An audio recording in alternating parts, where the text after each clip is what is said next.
Right, మనకి ఒక breaking news అయితే అందుతుంది. గన్నవరం పోలీస్ స్టేషన్లో గమన ప్రశ్న సీఈఓగా ఉన్నటువంటి గమన మనందరికీ తెలుసు. ప్రశ్నతో పాటు కో యాంకర్గా అని అనుకున్నాం, కానీ మొత్తం కథంతకి సూత్రధారి పాత్రధారి గమనే అని తెలుస్తోంది. గణేష్ గోల్డ్ తాకట్టులో ఉన్న బంగారాన్ని విడిపించి కొనబడును. సంప్రదించండి 9966611144. అంటే ప్రశ్న రావణ్ ఆ పుండాకూరు ప్రశ్నగాడికి స్క్రిప్ట్ కావచ్చు, ఏదైనా సరే ఆ అమ్మాయే ఇస్తుందట. స్టోరీ, కథ, స్క్రీన్ ప్లే, డైరెక్షన్ అంతా కూడా ఈమె. వాడు జస్ట్ ఒక యాక్టర్ గాడాడు అంతే. వాడు బతికంతా ఒక యాక్టింగ్ చేయటం తప్ప ఇంకొకటి లేదు అడిగి. అయితే ఇప్పుడు ఈమె దగ్గరే ఉంది కథ అంతా. ఈ గమన మొత్తం అంతా కూడా కథ అంతా నడిపించినటువంటి పరిస్థితిగా కనిపించింది. ఇప్పుడు ఈ గమనే వెనకాల వైఎస్ఆర్సీపీతో మొత్తం అంతా కూడా పెట్టుబడి పెట్టించడం, ఇవన్నీ చేయించడం కూడా దాంట్లో కీలక పాత్ర వహించినటువంటి పరిస్థితి కూడా కనిపిస్తుంది. గమనతో పాటు అసలు దీంట్లో ముఖ్యంగా ఇంద్రసేన నాయుడు, మాగంటి ఇంద్రసేన నాయుడు, ఇతనితో కూడా ఇప్పుడు గన్నవరం పోలీసులు విచారణ జరుపుతున్నటువంటి పరిస్థితి కనిపిస్తుంది. వీళ్ళిద్దరిని కూడా ఇప్పటికే గన్నవరం పోలీసులకు నోటీసులు ఇవ్వటం, వాళ్ళిద్దరిని విచారణకు పిలవటం, వీళ్ళిద్దరినీ కూడా వేరువేరుగా సీక్రెట్గా చాలా కీలకమైనటువంటి అంశాల మీద విచారణ జరుపుతున్నటువంటి పరిస్థితి కూడా మనకైతే వస్తున్నటువంటి వార్తలు అయితే చెప్తున్నాయి. అంటే గమన ఏం చేసింది? ప్రశ్న పుండాకోరుగాడు ఆ పనికిమాలిన వేదవ మాట్లాడినటువంటి మాటలు వెనకాల అన్నీ ఆమె ఉందా? అటు టెర్రరిస్టులని, పాకిస్తాన్కి సంబంధించినటువంటి టెర్రరిస్టుల మీద సానుభూతి చూపిస్తూ వాళ్ళని దేశభక్తులుగా ఏవైతే వాడు మాట్లాడాడో అవన్నీ కూడా కంటెంట్ ఆమె రాసిచ్చిందా? ఒక నక్సల్, హిట్మా లాంటి వ్యక్తులు చనిపోతే 100 మంది పుడతారు అనేటువంటి ఒక సానుభూతితో క్రియేషన్ చేసినటువంటి ఆ కంటెంట్ అంతా కూడా తనే స్క్రిప్ట్ ఇచ్చిందా?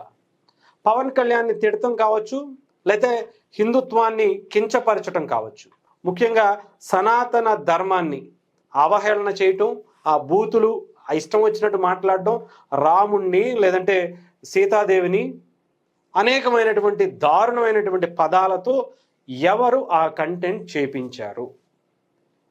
ముఖ్యంగా పవన్ కళ్యాణ్ గారి మీదకి వెళ్ళాలనేటువంటి ఆలోచన ఎవరు ఇచ్చారు? వైఎస్ఆర్సీపీకి సంబంధించినటువంటి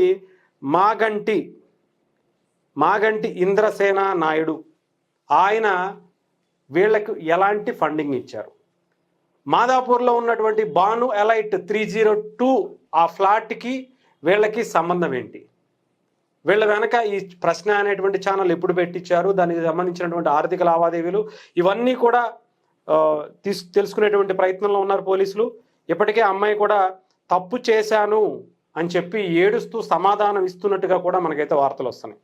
ఆమె డెఫినెట్గా బాధపడుతున్నటువంటి పరిస్థితి. రావణ్కి నేను పూర్తిగా సహాయం చేయలేదు, నేను కొంతవరకు మాత్రమే ఇచ్చాను, మిగతాదంతా అంటే హిందుత్వాన్ని కించపరచడం కావచ్చు, లేదంటే ఇటు హిడ్మా లాంటి నక్సల్స్కి సంబంధించినటువంటి సానుభూతి, లేదంటే టెర్రరిస్టులకు సంబంధించినటువంటి సానుభూతి, ఈ వ్యాఖ్యలన్నీ కూడా రావణ్ వ్యక్తిగతం అని చెప్పి రావణ మీద తోసేసేటువంటి ప్రయత్నం కూడా చేసి ఉండొచ్చు. కాకపోతే ఇక్కడ వీడియో మీకు ఒకసారి వినిపిస్తాను. ఆమె గతంలో మాట్లాడినటువంటి ఒకసారి. అంటే మనల్ని బ్రిటిష్ రూల్ చేసే టైంలో కూడా వీళ్ళు ఎప్పుడు ఫ్రీడమ్ ఫైట్ లో ఇండియాకి సపోర్ట్ గా నిల్చోలేదు. They were with Britishers.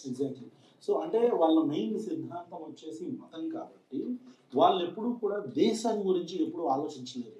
I'm talking about British. అంటే చాలా క్లియర్గా వాళ్ళు ఒక మతాన్ని టార్గెట్ చేసుకుని, అలాగే వీళ్ళంతా అంటే ఆర్ఎస్ఎస్కి సంబంధించినటువంటి పరిస్థితి కావచ్చు, లేకపోతే ఆర్ఎస్ఎస్ ఎందుకు పుట్టింది అనేటువంటి దాన్ని కావచ్చు, లేదంటే పాకిస్తాన్కి సంబంధించినటువంటి ఆ వ్యక్తులకి సంబంధించినటువంటి వాళ్ళ మీద పాజిటివ్ కారణాన్ని క్రియేట్ చేయటం కావచ్చు, ఇవన్నీ కూడా ఆ అమ్మాయి కూడా అక్కడ వీడియోలో ఉంది.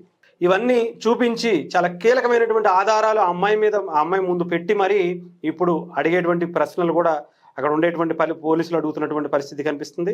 మరి గమనా దీనికి ఏం సమాధానం చెప్తుంది, ఎలా తప్పించుకునేటువంటి ప్రయత్నం చేస్తుంది, ఇవన్నీ కూడా ఇప్పుడు తెలియాల్సి ఉంది. అంతేకాదు అరెస్టు చేసినట్టుగా కూడా మనకైతే వార్తలు అయితే వస్తున్నాయి. గమనాన్ని అదుపులోకి తీసుకోవటం, అలాగే అరెస్టు చేసినట్టుగా కూడా మనందరికీ తెలుస్తుంది. పొంతన లేని సమాధానాలు చెప్పటం, మొత్తం అంతా రావణ మీద తోసేసి నాకేం సంబంధం లేదు అనేటువంటిది. అలాగే దీనికి ఈ ప్రశ్న అనేటువంటి యూట్యూబ్ ఛానల్కి సీఈఓగా ఆమె ఉన్నా కూడా ఆమె వెనకాల ఎవరో ఆమెతో ఇక్కడ పెట్టుబడి పెట్టించి ఆమెని దీంట్లో సీఈఓ చేసి వాణ్ణి యాంకర్గా పెట్టి కో యాంకర్గా ఈ అమ్మాయి బాధ్యతలు చూసుకుంటూనే సీఈఓగా అక్కడ చూసుకుంటూ కంటెంట్ అంతా కూడా అంటే ఈ ఛానల్ నుంచి 1.5 లక్షలు మాత్రమే వస్తున్నా కూడా దాదాపు 5 లక్షల వరకు కూడా వీళ్ళు నెలకు వచ్చేటప్పటికి ఖర్చులు పెడుతున్నటువంటి పరిస్థితి ఇప్పటికీ వాళ్ళ బ్యాంక్ డీటెయిల్స్లో వస్తున్నాయి.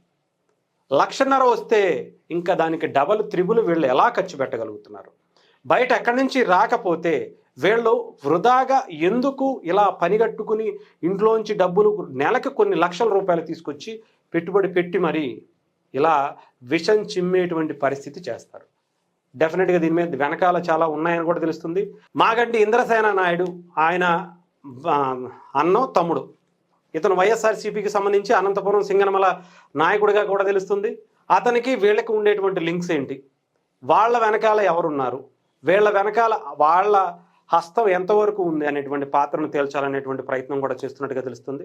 ఇప్పటికీ గమనం అయితే అదుపులోకి తీసుకుని అధికారికంగా ఇంకా ధృవీకరించకపోయినా కానీ అదుపులోకి తీసుకునేటువంటి పరిస్థితులు అవకాశాలు అయితే చాలా ఎక్కువగా ఉన్నట్టుగా మనకైతే సమాచారం అందుతుంది.